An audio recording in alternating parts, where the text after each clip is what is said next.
The past is not merely a collection of memorized dates and fallen empires. It is a quiet whisper, buried beneath the unforgiving sands of time, waiting to be heard. This week, we set forth into humanity's relentless ambition to chart the unknown. In the heart of the desert, an ocean route drawn with golden dust, swallowed by the dark waters of the Atlantic.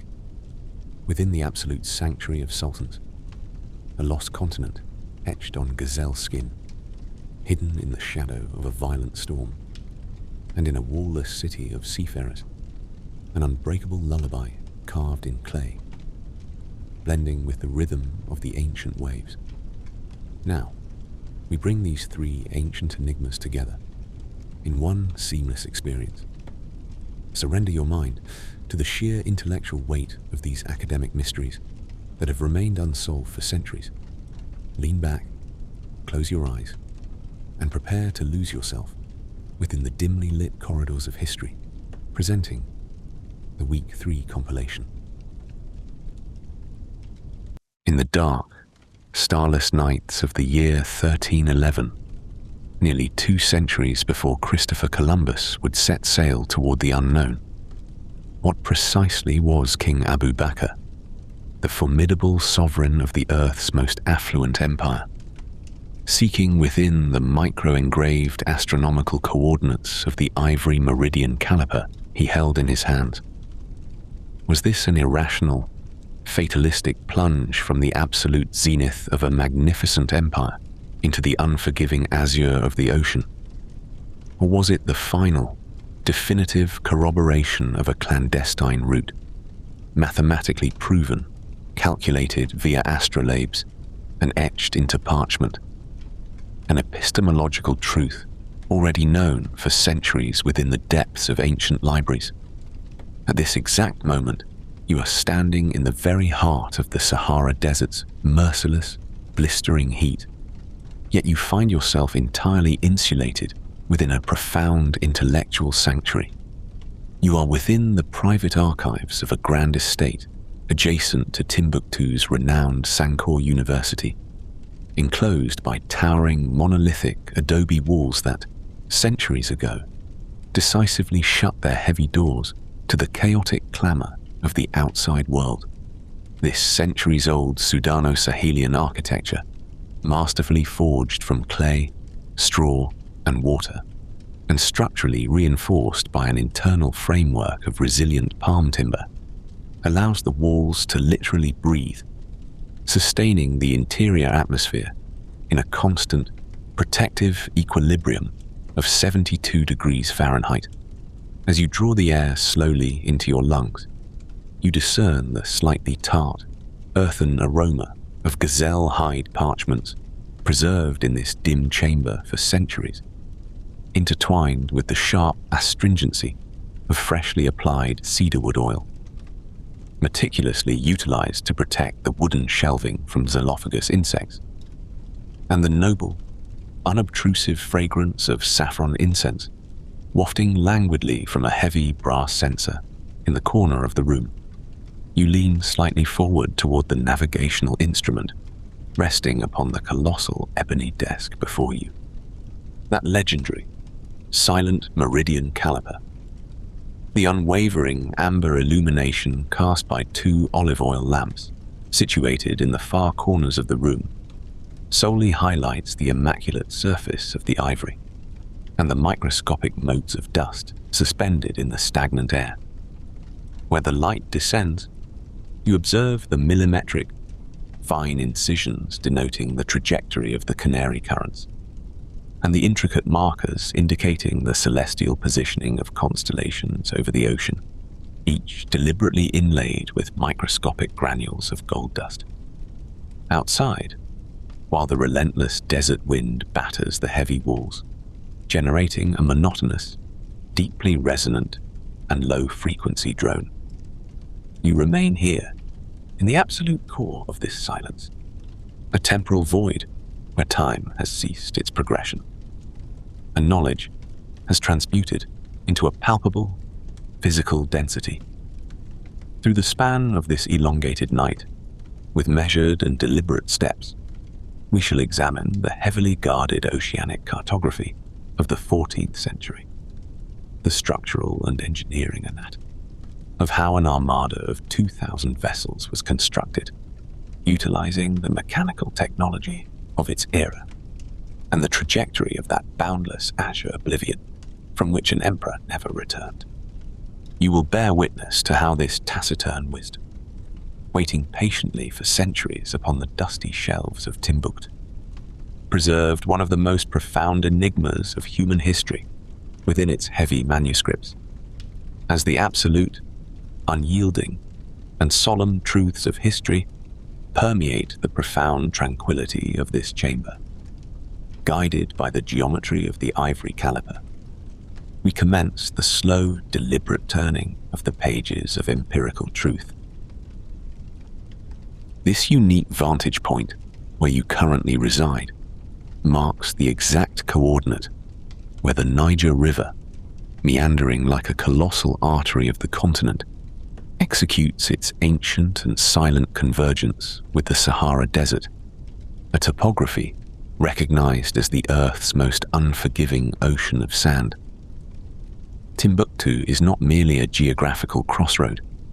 It is a millennial chessboard of sand and water, where the fluvial currents descending from the fertile southern savannas violently collide with the arid, inexorable winds of the north. Outside, amidst the monolithic dunes, the infamous Harmattan wind continues to blow, carrying microscopic quartz crystals at tremendous velocities.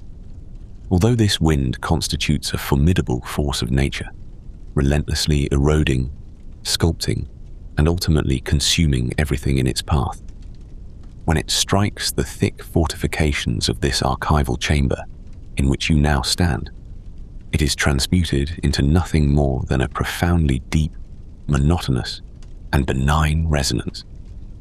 It becomes akin to the low-frequency murmur the Earth itself might produce as it rotates upon its axis.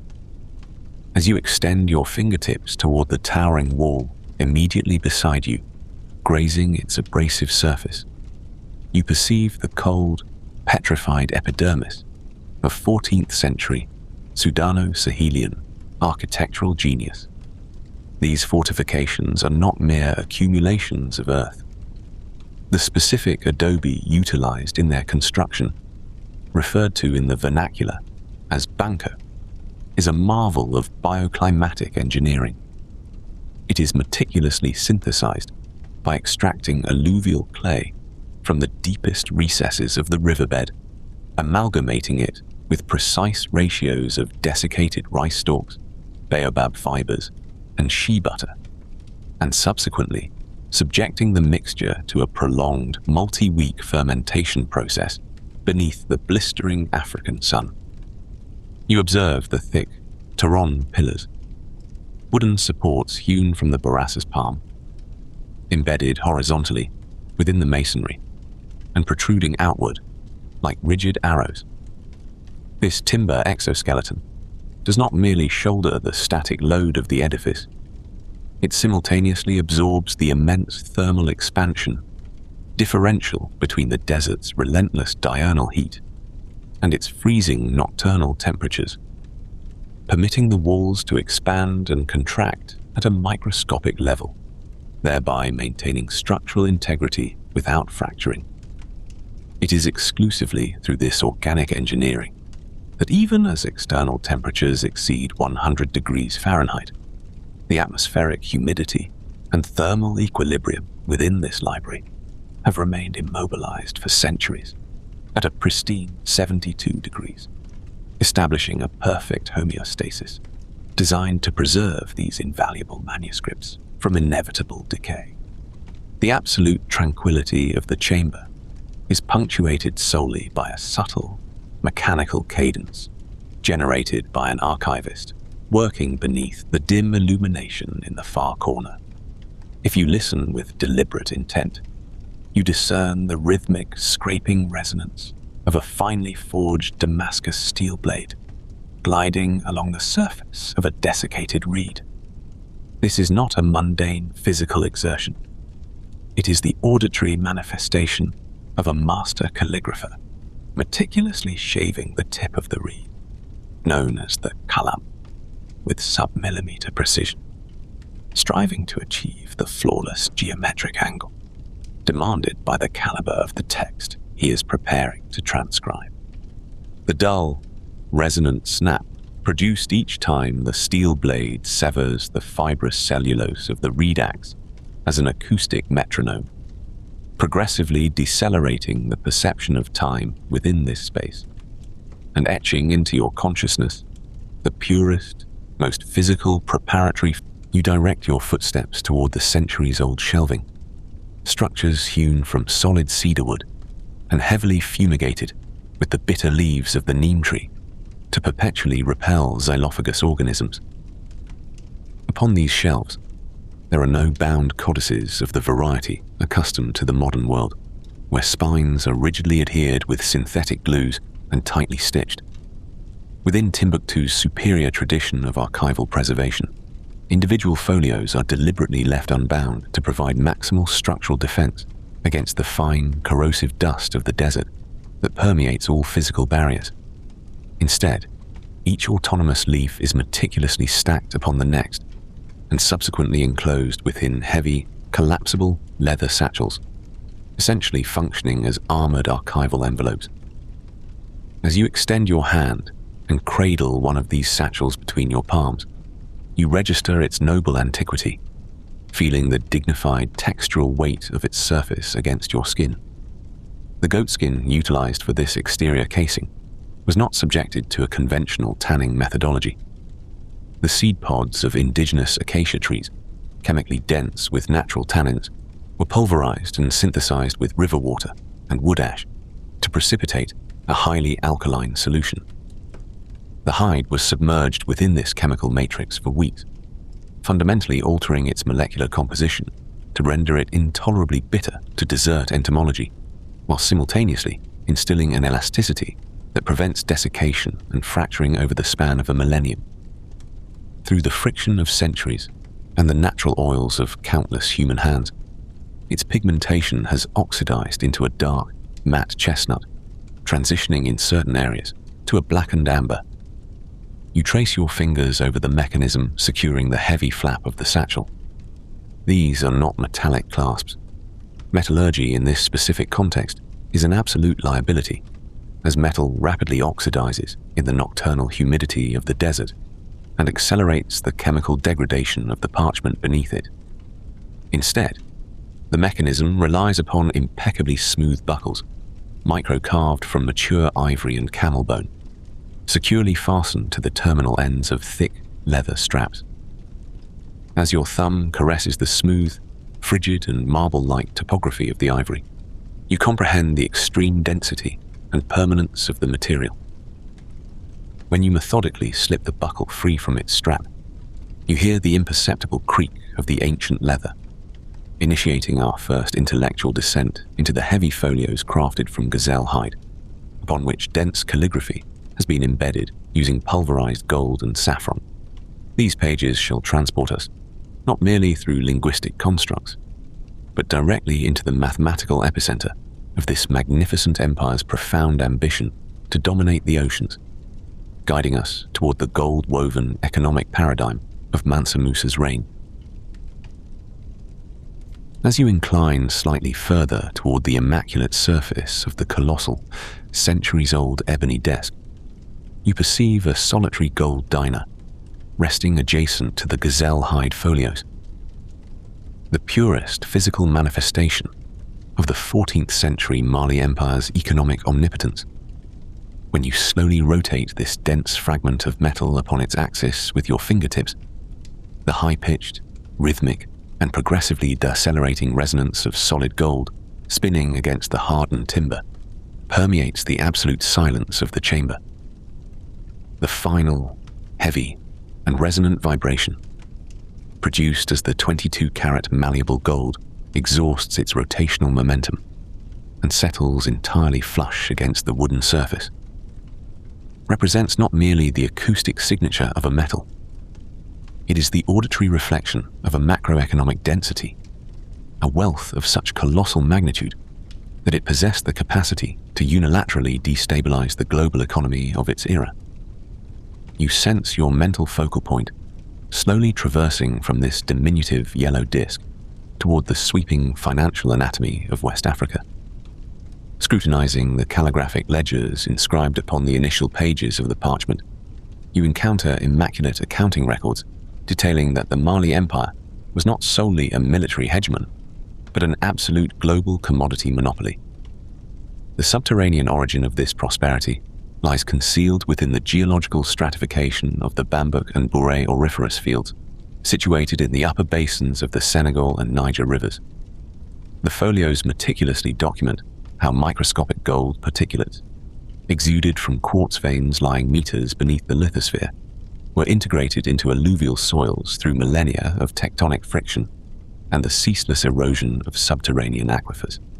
The metallurgists of the epoch employed gravitational separation techniques, predicated upon the fundamental physical principle that the specific gravity of gold vastly exceeds that of water and silica, to systematically wash on riverine sediment within massive gourds, isolating only the blindingly pure, nearly 24-carat gold dust, locally designated as T-bar, before ever being smelted into monolithic ingots.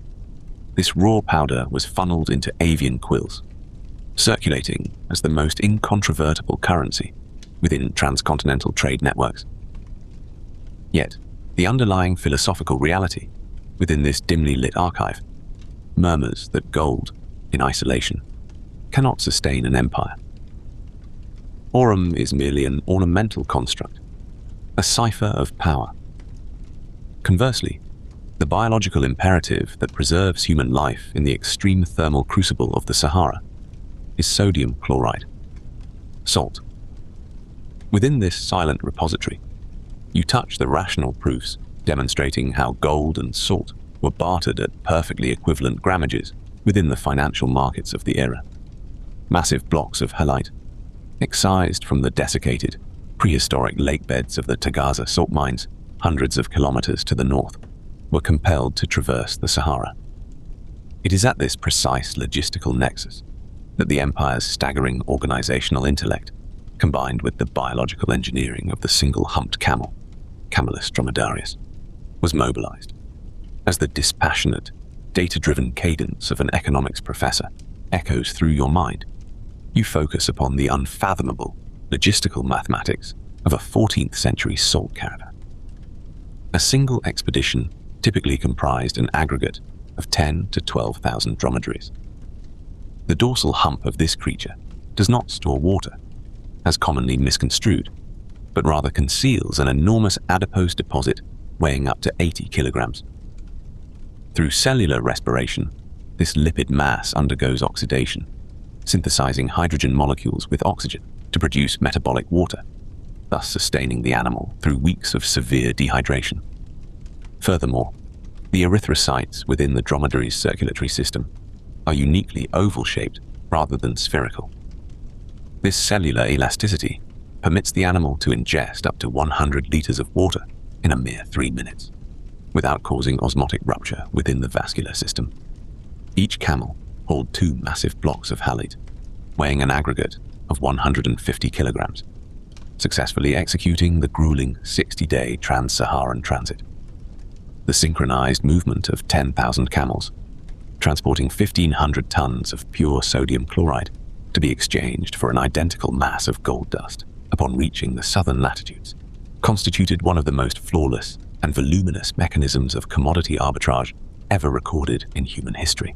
As you methodically continue to turn the heavy folios, you arrive at the mathematical inventory of this colossal financial accumulation's most dramatic and systematically documented eruption, the legendary 1324 pilgrimage of King Mansa Musa. This expedition was not merely a spiritual endeavor.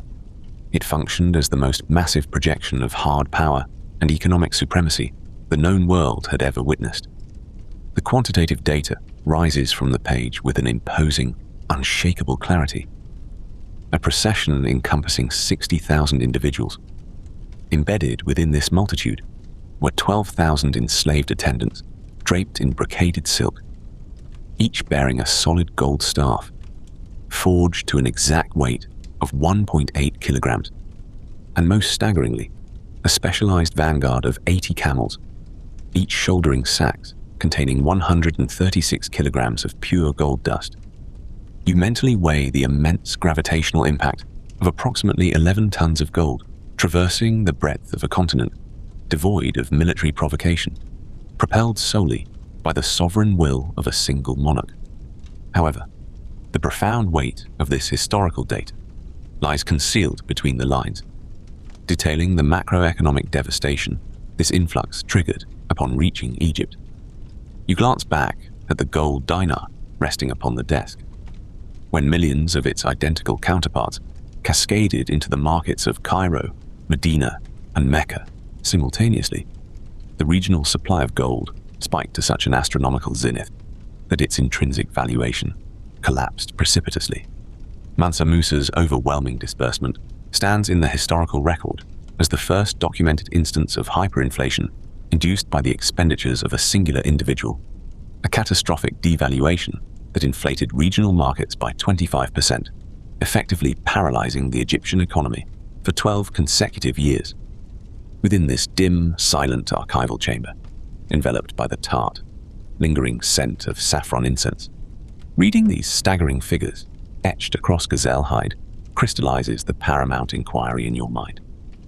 If a sovereign like Mansa Musa possessed the capacity to pour 11 tons of gold into the desert sands merely for the sake of geopolitical prestige, how did his predecessor, the enigmatic mariner King Abu Bakr, utilize this inexhaustible economic machinery to engineer and fund an armada of 2,000 vessels destined for the dark waters of the ocean? When the territorial limits of wealth were exhausted upon the continental landmass, how did this limitless fiscal power transmute into a mathematical conquest of the sea? The cold surface of the gold coin upon the wooden desk now silently beckons you toward the intricate, interlocking geometries of water, timber, and astronomy.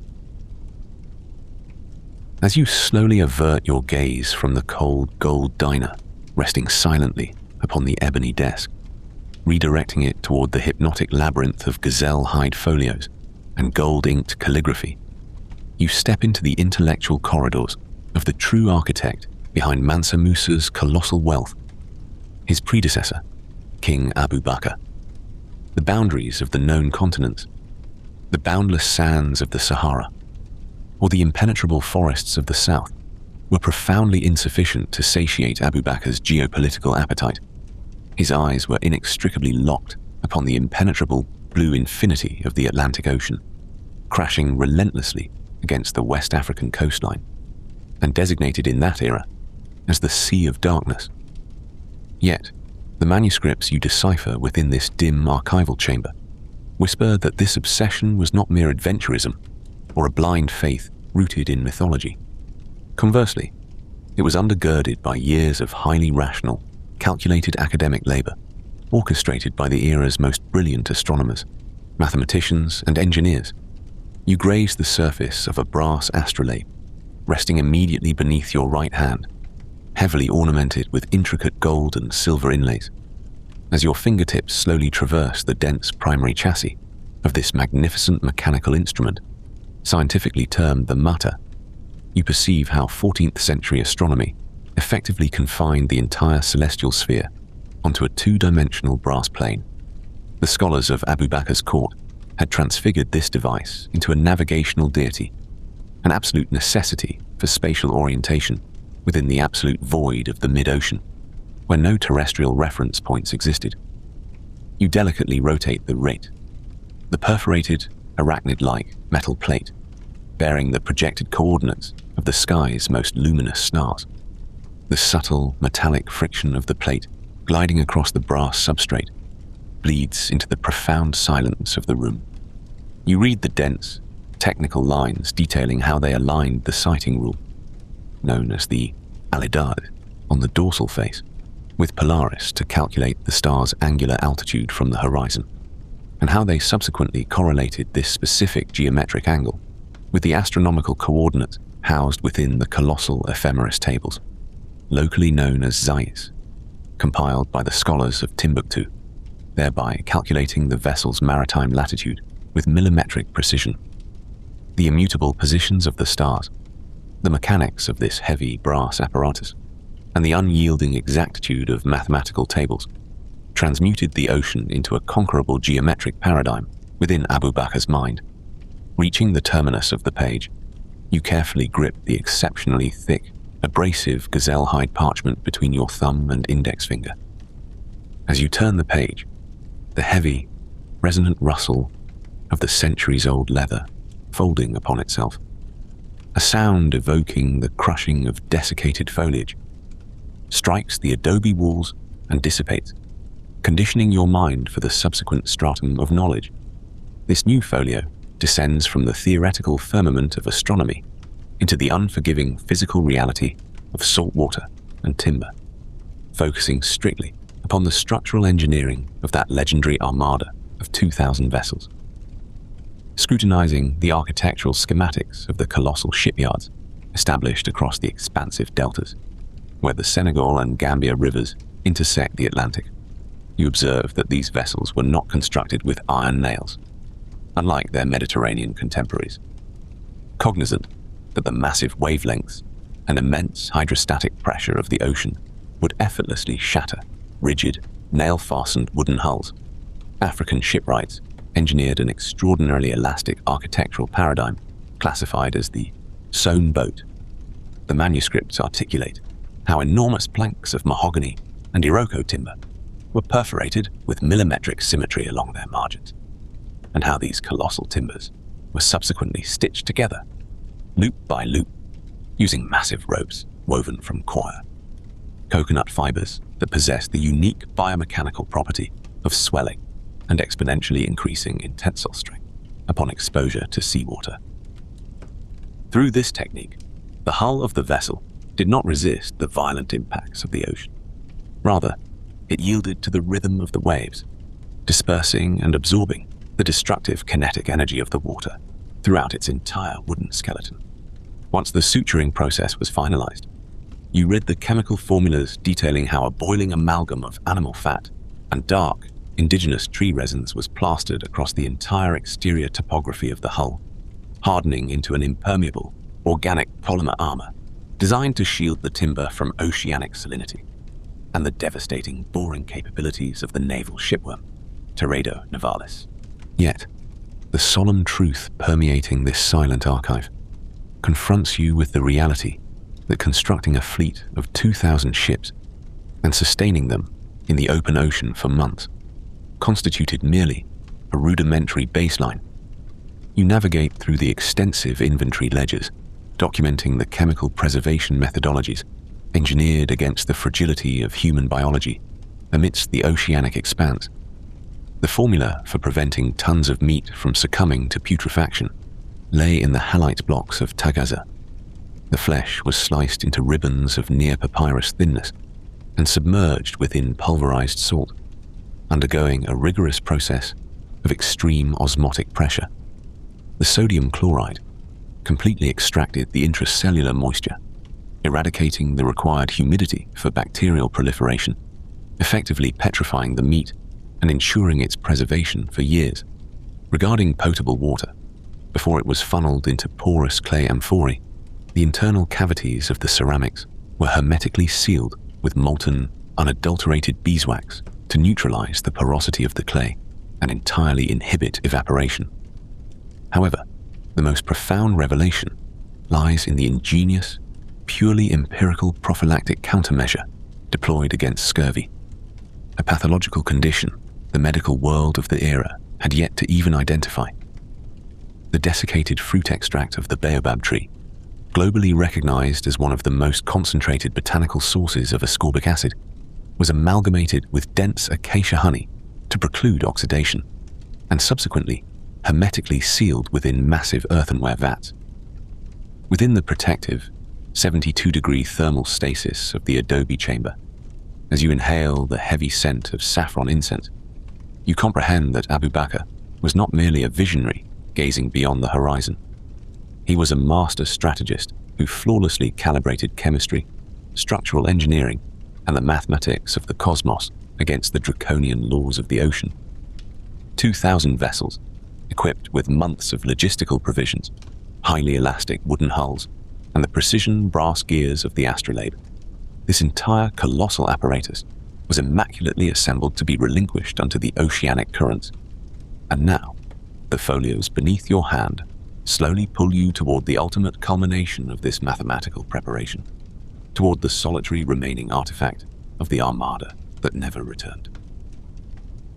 As you reach the most profound stratum of that heavy, philosophical, and engineering-laden descent among the gazelle-hide folios, your fingertips encounter a layer of parchment situated in the absolute rearmost compartment of the centuries-old satchel, a folio substantially broader and significantly thicker than its predecessors.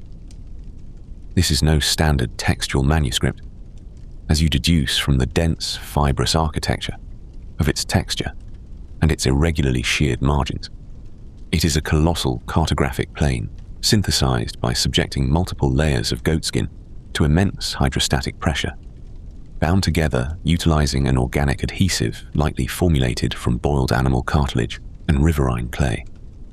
Grasping the parchment with both hands and slowly unfurling it across the ebony desk, the expansion resistance of the leather, born from remaining folded for centuries, radiates into the silence of the room as an exceptionally low frequency, heavy, and almost fatigued rustle. Once you deploy the leaden weights upon its corners to completely flatten the map, the unwavering amber illumination of the olive oil lamp elucidates an unparalleled topography upon its surface. This is not a map delineated with mundane ink. The legendary gold-dusted map of the 14th century now stretches before your eyes in all its silent magnificence. Inclining slightly closer toward the map, you perceive the highly specific chemical texture inherent within its cartography. The master calligraphers and cartographers of Timbuktu did not employ carbon-based black soot ink when transferring this route onto the parchment. Instead, they homogenized gum arabic, the desiccated resin of the acacia tree, with pulverized saffron pigment into a viscous solution, subsequently infusing microscopic particulates of 24-karat gold dust, extracted from the Bamberg mines, directly into this fluid matrix. Consequently, the trajectories illustrating oceanic currents and wind vectors upon the map generate a subtly embossed, three-dimensional topography across the surface of the parchment, due to the angle of illumination. As you execute microscopic movements of your head, the gold particulates embedded within the map capture and reflect the lamplight, causing the colossal current systems of the Atlantic Ocean to animate with a mechanical luminescence, as though they were silently flowing directly upon the desk. Your eyes trace those thick, gold-inlaid vectors, extending from the westernmost terminus of Africa, the Senegalese coastline, outward into the abyssal depths of the ocean. Abu Bakr's scholars did not conceptualize the ocean as a chaotic accumulation of water, but rather as a highly regulated mathematical conveyor system. Upon the map, the massive thermohaline circulation lines, which modern oceanography designates as the North Equatorial Current, flowing westward at a velocity of approximately 3 nautical miles per hour, are plotted with a flawless geometric curvature. However, the true academic gravity of the map resides at the terminus of these currents, at the western boundary of the ocean. The golden vectors do not dissipate in the mid-oceanic void. Conversely, they converge within that expanse which the cartographers of the era classified as the Great Darkness, striking like an arrow directly toward the geographical projection of that colossal landmass we recognize today as the northeastern coastline of South America, the shores of Pernambuco in Brazil.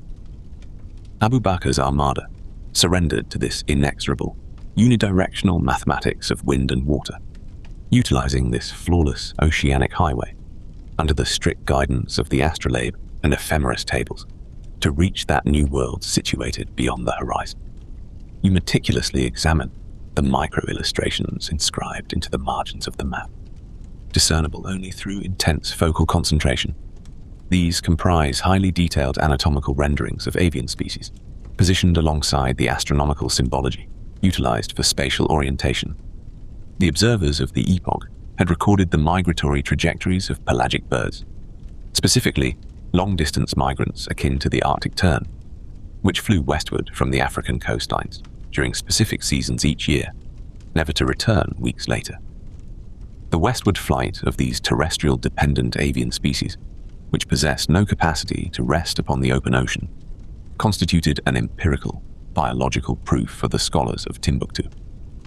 A colossal expanse of fresh water and solid earth was mathematically required to exist beyond the ocean to accommodate these creatures. The map stands before you as an empirical inventory of how not merely hydrodynamics, but the firmament and the ecological biosphere itself substantiated this transcontinental voyage. Yet, the reality that most profoundly burdens your intellect, injecting a colossal philosophical density into the tranquility of this chamber, is this.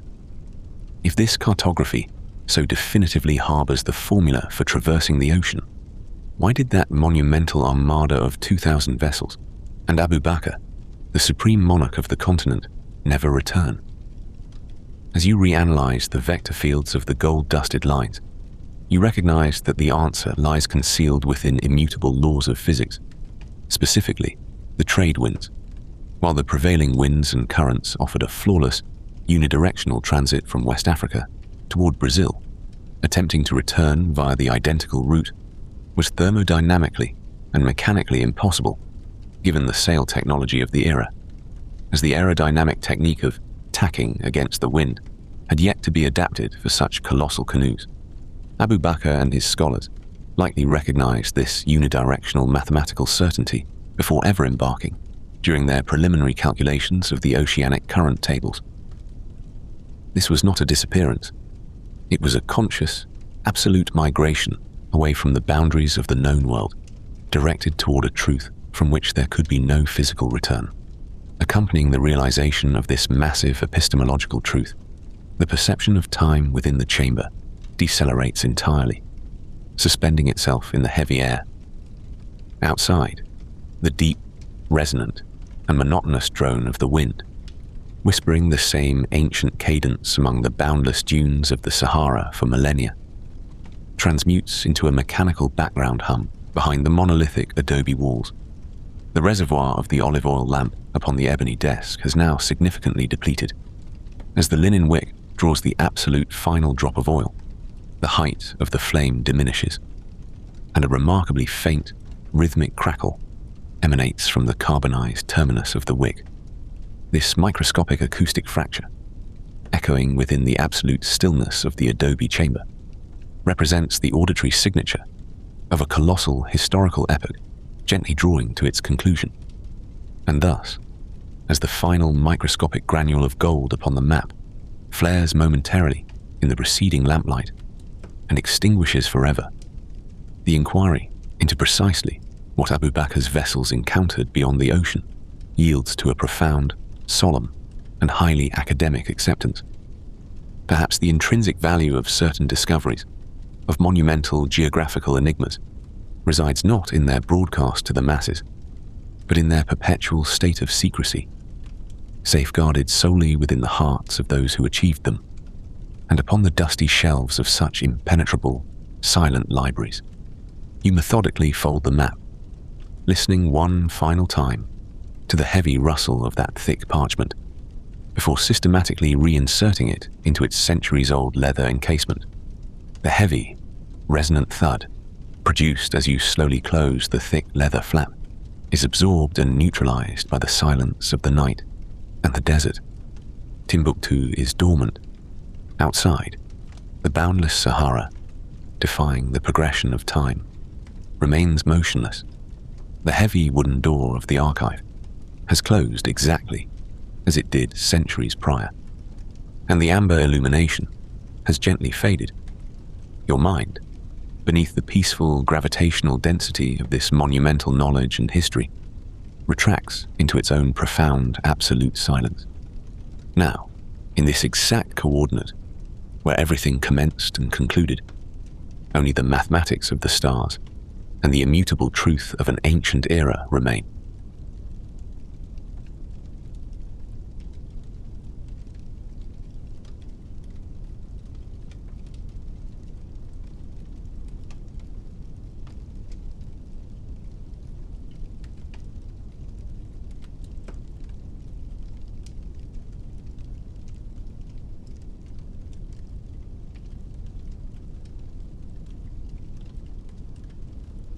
Have you ever contemplated the precise reason why the monumental world map, meticulously rendered onto gazelle parchment by Piri Reis, within the damp, imposing walls of Gallipoli, during a muted spring morning in 1513, remains historically fractured?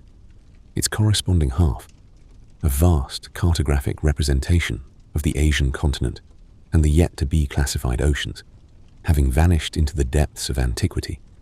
We are currently situated in an hour where the infamous, oppressive lodos wind holds Istanbul captive, battering the dark waters of the Bosphorus and relentlessly fatiguing the branches of the centuries-old plane trees at Seraglio Point. Yet you are stepping into the most secluded, impenetrable heart of the Ottoman Empire, the privy chamber of Topkapi Palace, entirely isolated from the external meteorological chaos and the exhaustive howl of the storm. This is no ordinary physical space.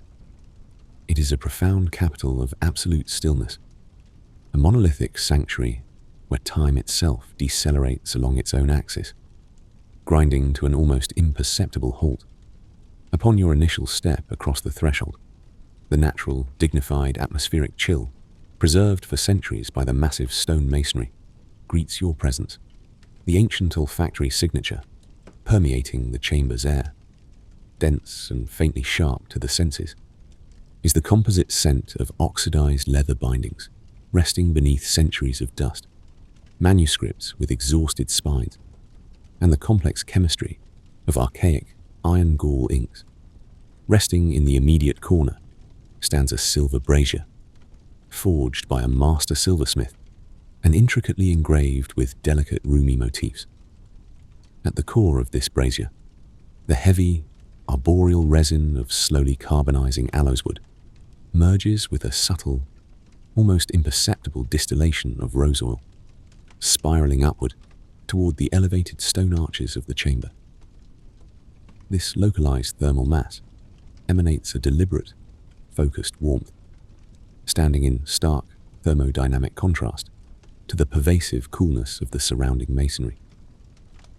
The ambient illumination remains profoundly subdued, maintaining a low, respectful luminescence that demands nothing of your ocular focus. Only the exhausted, flickering flames of soot-stained oil lamps, calibrated precisely to illuminate a singular, mother-of-pearl inlaid reading stand positioned before you, cast heavy, languid reflections that dance sluggishly across the gilded architectural ornamentation adorning the ceiling. Beneath your feet, the dense, tightly woven wool of a heavy, hierarchy carpet absorbs the acoustic footprint of every advancing step, amplifying the profound acoustic vacuum of the chamber. Tonight, shielded by the absolute architectural sovereignty of these impenetrable stone walls, we are not embarking upon a clamorous, kinetic pursuit of hidden antiquities. Rather, we seek a delicate fragment of cartographic brilliance, carefully concealed centuries ago within the mother-of-pearl incrustations of a hidden drawer inside that very reading stand, a map revealing a continental mass previously unrecorded by human geometry. We shall pursue the flawless mathematical coordinates of the Aegean landmass and the uncharted oceanic expanses, guided solely by the immutable laws of geometry and absolute silence. This is no adrenaline-fueled expedition. It is the somber, academic excavation of lost epistemological data, awaiting its resurgence from centuries of dormancy, conducted with the rigorous solemnity of a university archive. Surrender your intellectual focus to the architectural gravity and academic austerity of this environment, for the intellectual paradigms concealed for hundreds of years are quietly waiting to be deciphered within this dense, luxurious, and profoundly knowledgeable silence. You are positioned within the renowned and melancholic climatological cycle of 18th century Istanbul, a meteorological phenomenon that surrenders the waters of the Bosphorus to a grey, churning turbulence. Beyond these walls blows the lodos, a formidable wind system originating from the northern reaches of Africa, absorbing the saline humidity of the Mediterranean before descending upon the Sea of Marmara like an oppressive atmospheric blanket. This is no mere fluctuation in air currents. It is a dense meteorological mass characterized by a dramatic collapse in barometric pressure, structurally testing the cantilevered bay windows of wooden coastal mansions and inducing a profound lethargic weight upon the human cognitive state. The immense kinetic energy of this gale strikes the lead-clad domes of Topkapi Palace, structures that have defied centuries of elemental erosion. The heavy lead sheeting enveloping the palace roof, experiencing microscopic fluctuations as it expands under the diurnal sun and contracts within the nocturnal chill, now acts as a colossal acoustic dampener, absorbing the violent impacts of the lodos. The malleable, dense, and sonorous metallurgical composition of the lead filters the high-frequency shrieks of the exterior storm, transmitting into the interior only a muted, benign, and almost rhythmic hum. Beneath this atmospheric resonance, you stand at one of history's most flawlessly preserved thresholds, precisely at the coordinates where time itself undergoes a crystalline freeze. Your trajectory has long since detached from the complex, bureaucratic, and densely populated courtyards of the Biran, the architectural sector, representing the palace's conduit to the external world. You have forsaken the expansive, stone-paved administrative plazas, once reverberating with the cacophony of state affairs, the metallic clatter of janissary armaments, and the heavy hooves of diplomatic cavalcades. The moment you crossed the Baba Saadet, the gate of felicity, you executed far more than a mere spatial transition. You penetrated the Enderon, a highly restricted concentric zone where the fundamental physics of sound, light, and imperial authority undergo a total paradigm shift. Your physical form registers the architectural gravity of this crossing. The pavement beneath your feet transitions from the Biran's roughly hewn, carriage-worn porphyry and granite into something profoundly different. Smooth, pale white marble, extracted from the ancient quarries of the Marmara Islands, its veins seemingly etched by the hand of chronological time. As you navigate these monolithic slabs, every compression of your soft leather footwear against the stone forces a direct tactile engagement with millennia of geological memory. Proceeding beneath the vaulted porticos that circumscribe the Enderon courtyard, you observe that this complex functions not merely as an administrative epicenter, but as an academy where absolute silence is mandated as a rigorous intellectual discipline.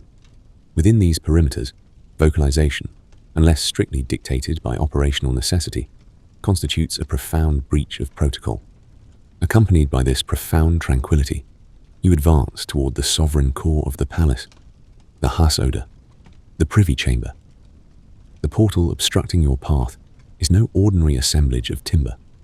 It is a monumental gateway, carved from dense ebony and walnut, suspended upon heavy bronze hinges, cast in the high-temperature metallurgical furnaces of the Tophain-e-Amir, an exact chemical marriage of copper and tin that has resisted the corrosive, saline humidity of the Marmara for centuries.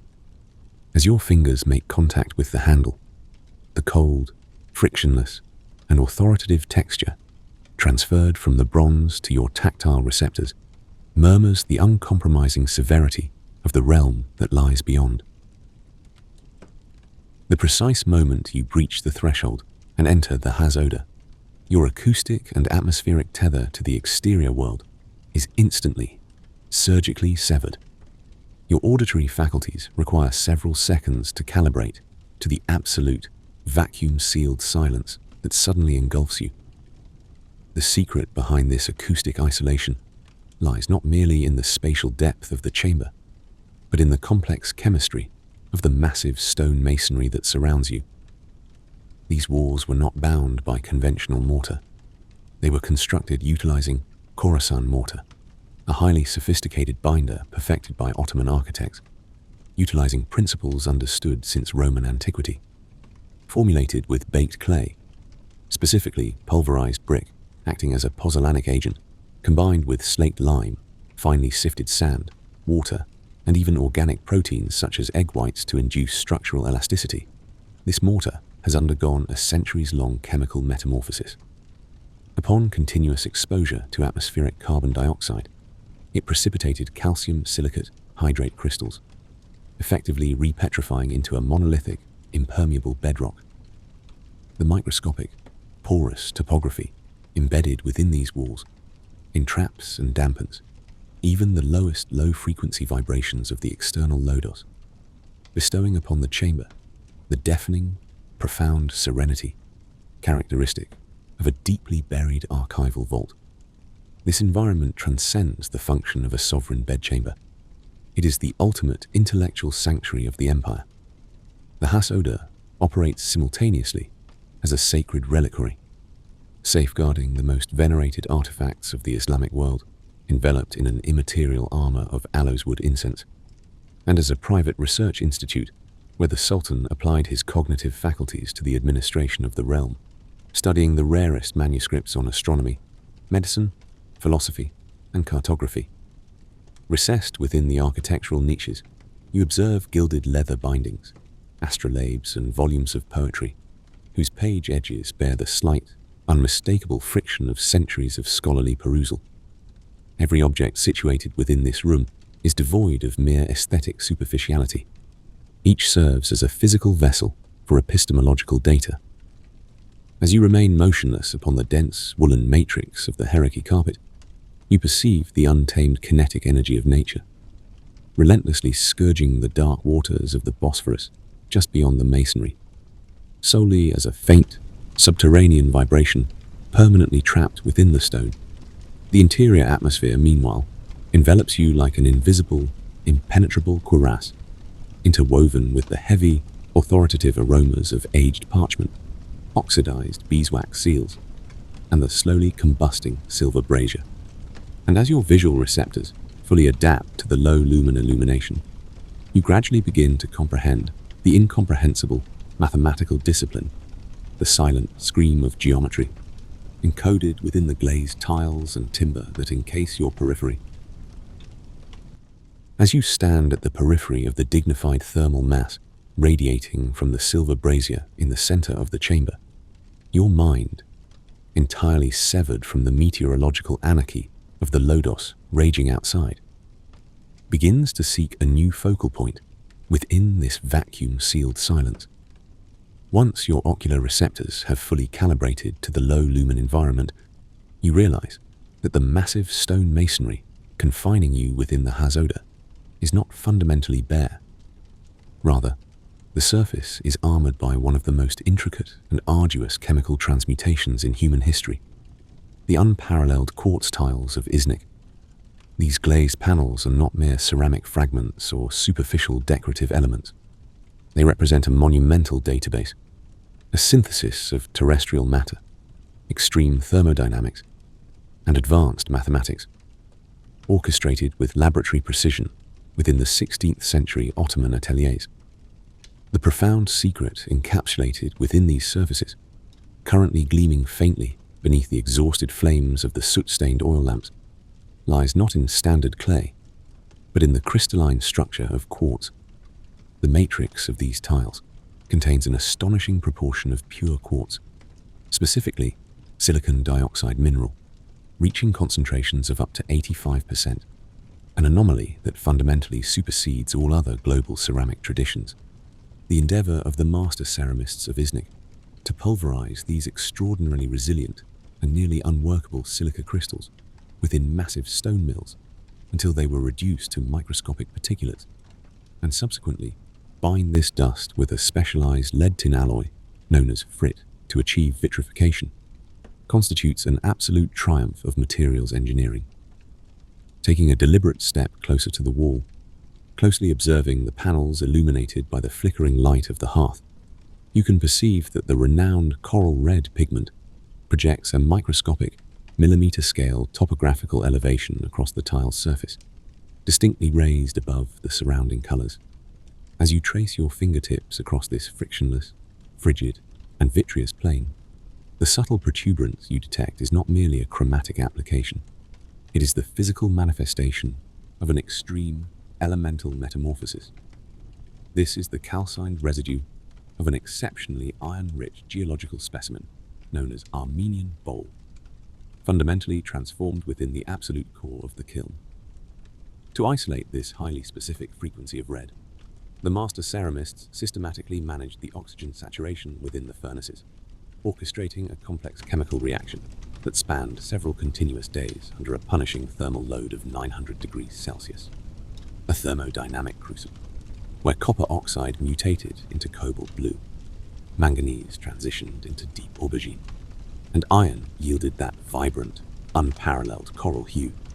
The dense concentration of quartz dictates not only the visual aesthetics of the Haze odor, but directly governs the deafening acoustic properties of your immediate environment. Under standard physical conditions, highly vitrified and rigid surfaces are expected to reflect sound waves, inducing a resonant reverberation within a closed spatial volume.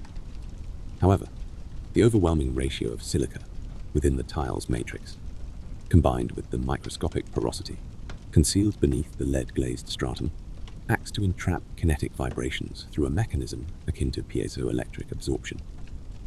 When ambient audio frequencies collide with the surface of this crystallized structure, they do not ricochet with sharp acoustic angles. Conversely, they are absorbed, dampened, and subjected to a profound acoustic decay by the chemical topography of the tile. It is precisely this physical phenomenon that ensures the silence within this chamber does not parallel the hollow, disruptive echoing of an empty subterranean cavern. Rather, it emulates the dense, saturated, and profoundly scholarly tranquility of a monumental library, packed end-to-end with heavy, bound volumes. Yet, as your visual focus retreats from the microscopic details of this chemical anomaly and shifts toward the macrostructural composition enveloping the entirety of the walls, you inevitably deduce that the primary cipher does not reside within the chromatic values or the material science, but within the cold, infallible mathematics operating beneath the linework. The intersecting trajectories of lapis lazuli, turquoise, and emerald green spanning the surface are not the arbitrary, free-flowing spirals of an artist's brush. They are rigorous geometric interlacements, constructed under the absolute sovereignty of the compass and the straight edge, governed by a ruthlessly strict mathematical algorithm. As your cognition attempts to navigate a logical path through these labyrinthine patterns, it is inevitably drawn to the stellated polygons anchoring the composition. These are complex arrays of dodecagons and octagons, the absolute pinnacle of Islamic geometry, circumscribing one another through an impeccable sequence of tessellation protocols, leaving no spatial voids. The 8-pointed stars symbolize static equilibrium, the load-bearing structural nature of monumental architecture, and the 8 theoretical gates of paradise. Meanwhile, the 12-pointed stars, rotating around them in an asymmetrical optical illusion, represent cosmic order, the zodiacal belt, and the continuous astronomical progression of time. When you attempt to trace the origin coordinate of a single line, you observe it mutating into the vector of an adjacent star, devolving into a hexagon, passing beneath a solid band of turquoise, and ultimately returning to the absolute genesis of the composition, albeit on a completely altered dimensional plane. This is not a superficial optical diversion. It is the theoretical concept of the eternal cycle, the infinite loop inherent in Islamic philosophy, translated onto a two-dimensional plane via advanced analytical geometry. There is no absolute center within these panels, much like a cosmos expanding beyond the constraints of its designated framework. The vectors do not terminate at the physical boundaries of the tile, but are intentionally left unresolved, implying an infinite continuation into the unseen void. residing behind the masonry. The flawless, mechanical, and structurally frigid rhythm of this geometry systematically disengages the human mind from the chaotic entanglements of mundane thought, compelling it to submit to the meditative, hypnotic equilibrium of pure mathematics. While observing the play of the oil lamps against this vitreous surface, with every refraction of light, your mind registers what feels like an incredibly distant, almost imperceptibly weak reverberation of a reed flute, a crystalline, microscopic resonance carried by the wind from a lodge far beyond the dark, churning waters of the Bosphorus. It is impossible to quantify the duration of your cognitive entrapment within this mathematical labyrinth, for this specific geometry was engineered with the precise intent to the perception of time, to render thoughts heavily weighted, and to exhaust the intellect with the rigor of a laboratory procedure, drifting deliberately away from this algorithm of infinity across the walls. Your gaze slowly descends toward the mother-of-pearl inlaid reading stand, resting silently upon the heavy hierarchy carpet. The centuries-old ciphers etched into the walls have methodically prepared your intellect for the primary enigma. The cartographic silence, inscribed upon gazelle parchment, that has been lying dormant for centuries within the hidden drawer of that very stand. Your visual focus gradually descends from the incomprehensible mathematical labyrinth of the Oceanic tiles, drifting downward to settle upon the mother-of-pearl inlaid reading stand, resting with profound modesty, yet absolute authority, upon the dense hierarchy carpet. This stand is no mere utilitarian furniture.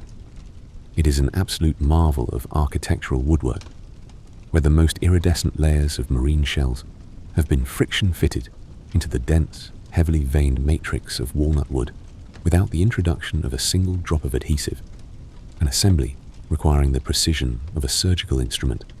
Reaching toward the lateral surface of the stand, your fingertips locate a minuscule wooden latch ingeniously camouflaged among the mother-of-pearl incrustations, actuating a drawer that has remained hermetically sealed for centuries.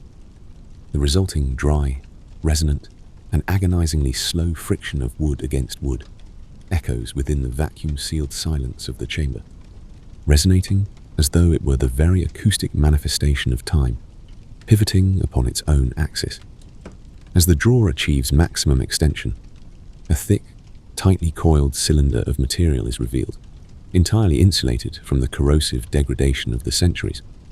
Upon tactile contact with this cylinder, you register that the structural integrity beneath your fingers does not belong to standard paper or commonplace vellum. This is gazelle parchment, painstakingly selected in the early 16th century and chemically engineered to defy the physical ravages of time. Due to the extreme density and elasticity of its collagen fibers, gazelle hide possesses an unparalleled resistance to mechanical tearing, maintaining a cellular cohesion capable of enduring the saline saturation of the oceans and the suffocating humidity of naval quarters. Yet, the element that renders this specific parchment structurally immortal is the zenith of Ottoman paper conditioning, the discipline of aha. The flawless, frictionless surface you perceive as you carefully unroll the document is the result of a profound biochemical treatment. Egg whites, their molecular bonds intentionally broken down over months of stagnation, were homogenized with pure alum and wheat starch, then meticulously integrated into the pores of the hide. Following the application of this protein-based glaze, the surface was relentlessly polished with a smooth agate stone for consecutive days. This exhaustive mechanical compression reduces the friction coefficient of a pen against the parchment to near zero, preventing capillary ink dispersion and granting the hide its heavy, rigid, and unbreakable morphology. The thick, resonant rustle you hear as the roll fully expands is not the trivial sound of an object. It is the auditory signature of a 500-year-old chemical synthesis. Focusing upon the intricate linework inscribed into the dermal surface, you discern the secret behind the profound matte opacity of the black ink. This pigmentation is the direct result of soot ink, the purest carbon particulates, systematically harvested from the elevated domes of monumental mosques through specialized architectural ventilation, then relentlessly pulverized with gum arabic and iron gall extract for months on end. This compound does not merely rest upon the proteinaceous ahar glaze. The tannic acids within the gallnut powder initiate a slow cross-linking polymerization with the amino acids of the parchment, effectively weaving those jet-black coordinates directly into the genetic matrix of the hide. As your eyes navigate these microscopic vectors, you can almost perceive, emanating from the deep recesses of the chamber, the exceedingly faint, rhythmic click of a reed pen being deliberately submerged into and withdrawn from a silk-lined inkwell, an acoustic phantom persisting from centuries past. This cartographic specimen entirely rejects the rigid, orthogonal grid systems of modern cartography, for what you are currently holding is a monumental portolan chart, synthesized in 1513 by Piri Reis within a dimly lit study in Gallipoli, mathematically interpolating data from nearly 20 antique maps and the currently lost navigational charts of Christopher Columbus. Emblazoned across the surface are polycentric wind roses, painstakingly illuminated with gold leaf and deep crimson pigments, each denoting precise compass orientations. Erupting from the epicenters of these roses and enveloping the maritime expanses in a massive geometrical web are the complex rhumb lines, the absolute mathematical proof of 16th century naval technology and trigonometric calculation manifested upon parchment. By aligning a vessel's trajectory parallel to a specific vector within this network, a master navigator could traverse the oceanic expanse without ever referencing the astronomical coordinates of the stars. The undulating topography of the Iberian Peninsula, the western continental shelf of Africa, and situated at the extreme left of the composition, the eastern coastlines of South America, a massive terra incognita for the European continent of that era, are drafted with an incomprehensible topographical precision. The shaded relief of the Andes Mountains, the anomalous biological specimens wandering the primordial jungles of the New World, and the detailed illustrations of galleons with mainsails billowing under the lodos wind, superimposed upon the wind roses, represent the zenith when navigational genius transmutes into high art. Along the margins, extensive annotations rendered in the elegant Nazi script using iron oxide red ink function as academic prefaces to Piri Reis's monumental treatise, the Kitab al-Bahriya. These structural notations delineate the thermodynamic behavior of oceanic currents, the anthropological characteristics of indigenous populations, and the precise angular declination of celestial bodies during the equinoxes, all recorded with ruthless academic objectivity. However, observing the macro structure of this colossal document, you inevitably identify a profoundly dramatic, jagged, and violently severed edge, descending vertically down the absolute center of the right hemisphere. The infallible geometry of the rhumb lines and the mathematical distribution of the wind roses prove, beyond any margin of academic doubt, that this chart is merely the surviving left quadrant of a massive ellipse designed to encompass the entirety of the terrestrial globe. The most oppressive mystery, compounding the gravitational weight of the Hazoda, is precisely the lost Asia and Oceania, situated just beyond that ragged perimeter. It is an epistemological impossibility that Piri Reis neglected to draft the Indian Ocean, the Arabian Sea, and the deep, spice-laden topographies of the Asian continent. Where, then, is that colossal missing hemisphere? The exhaustive cataloguing processes within the massive archives of Topkapi Palace, which house hundreds of thousands of manuscripts, yield only a deafening silence regarding the fate of this missing half. Certain academic paradigms hypothesize that the Sultan personally excised this highly strategic Asian fragment to secure within his private campaign chest for Eastern conquests. Conversely, opposing factions argue that this gazelle parchment simply fell victim to the entropic decay of time and the internal political vacuums of the imperial court. As you hold the surviving hemisphere of a 5-century-old world within your hands, The absolute absence of the remaining continent exponentially densifies the already oppressive intellectual weight contained within the chamber. The colossal volumetric mass of the unknown, of that which has been structurally erased, materializes within the protein-scented texture of the gazelle hide, the permanent resolve of the carbon ink, and the slow downward descent of the aloeswood smoke from the silver brazier as it settles upon the parchment. Chronological time has decelerated. History, along with the mathematical coordinates of those missing continents and invisible oceans, has retreated into its secure, infinite dormancy among the towering shelves of the Imperial Archive.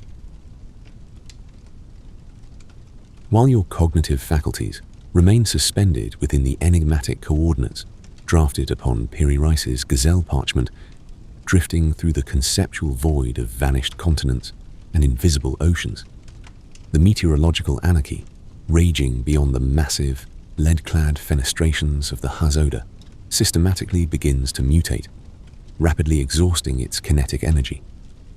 The oppressive and melancholic lodos, which for hours has mercilessly battered the dark waters of the Bosphorus and fatigued the branches of the centennial plane trees, surrenders its dominion to the far more resolute, motionless, and frigid silence of the advancing night.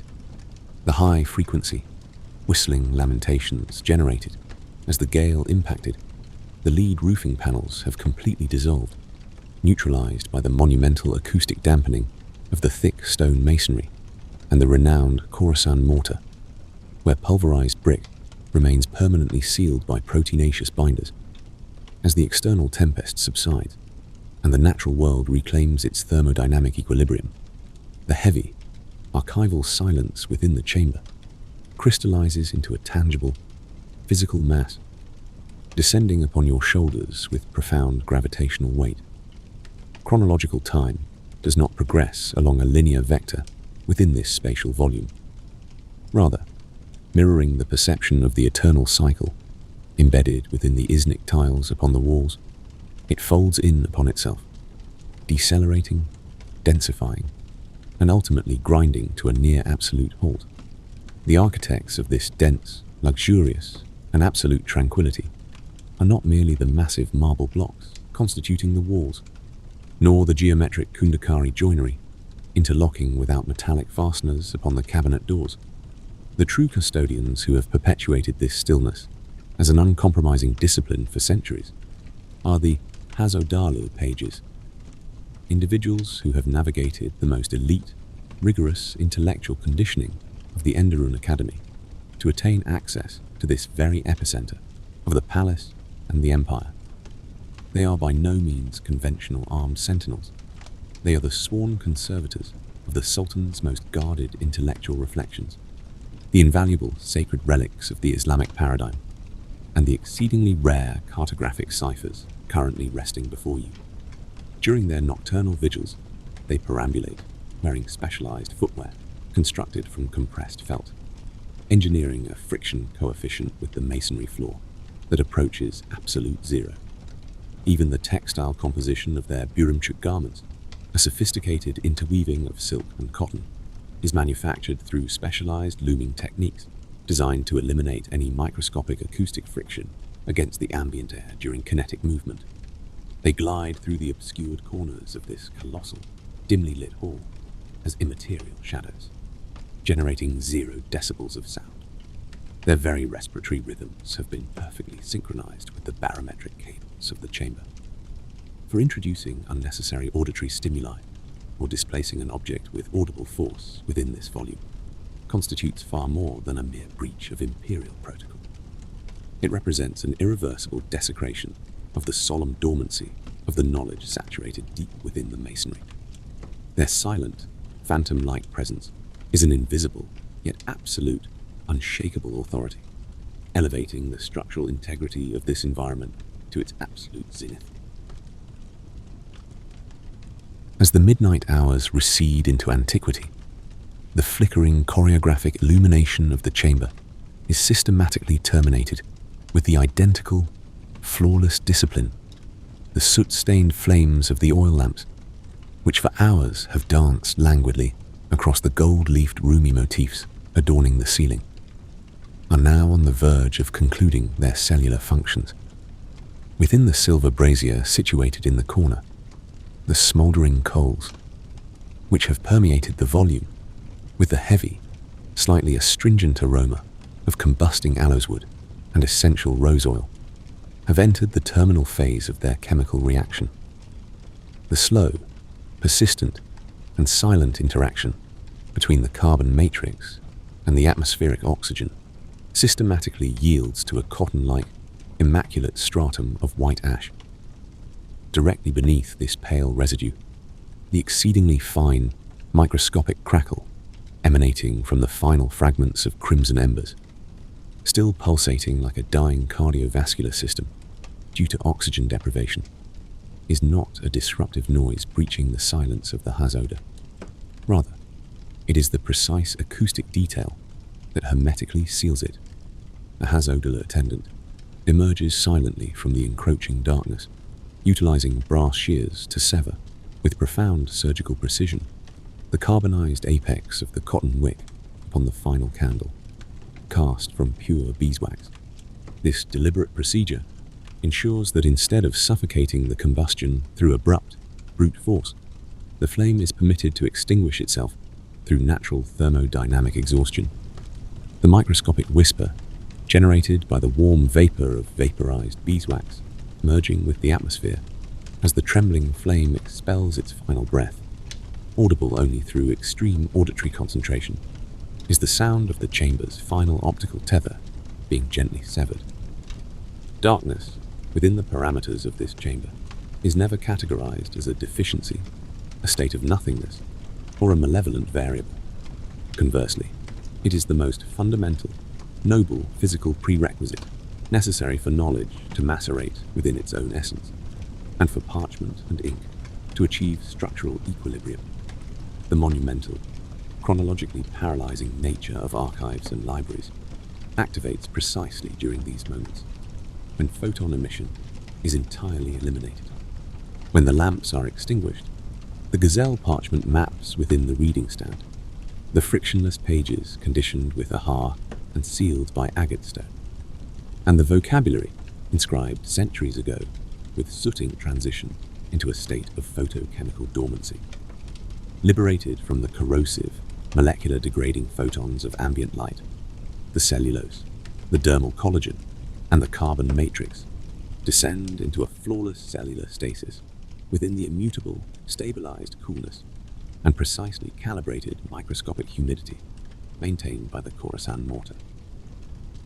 This is the absolute tranquility, not merely of antiquarian objects, but of the cognitive labor, the exhaustive intellectual shifts, the astronomical computations, and the philosophical inquiries of geniuses who existed centuries ago. Libraries and historical archives are, in essence, colossal and dignified chronological capsules that systematically reject the ruthless, unidirectional forward momentum of time, cryogenically freezing the past and embedding it permanently within the present coordinate. As you stand motionless in the epicenter of this absolute pitch-black environment, situated immediately adjacent to the mother-of-pearl inlaid reading stand, you are not merely inspecting an architectural masterpiece. You are occupying the identical, silent, densely saturated void shared with the astronomers, the cartographers, the geometry masters, and the sovereign monarchs of the 16th century. The monumental density of information they deposited onto those egg-white glazed parchments centuries ago now settles upon your shoulders, descending upon your cognition within this darkness, with an invisible, yet entirely irresistible force, operating precisely like the immutable laws of gravity. Adrenaline has entirely surrendered its physiological domain to the dense, meditative equilibrium of academic data. There remains no further enigma necessitating empirical investigation, no quartz chemistry to be tested within the thermodynamic crucible of the kilns, no geometric cipher demanding analytical resolution, and no cartographic coordinate requiring navigation across the open maritime expanses. Every micro-detail, every verified historical absolute has retreated to its designated quadrant, returning to the secure parameters of the obscured archive, its eternal locus of preservation. Your cognitive faculties have reached the absolute zenith of purity and saturation within this academic, data-heavy, and rhythmically monotonous expedition. You are now under the structural protection of these colossal stone fortifications, the mother-of-pearl inlaid reading stands, and the gazelle parchment topographies.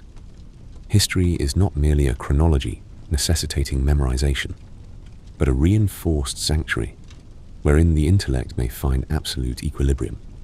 As the photon emissions terminate, the immense gravitational mass of knowledge deposits you into this noble, impenetrable stillness. Within the heart of Topkapi, all matter occupies its rightful coordinate, as do you.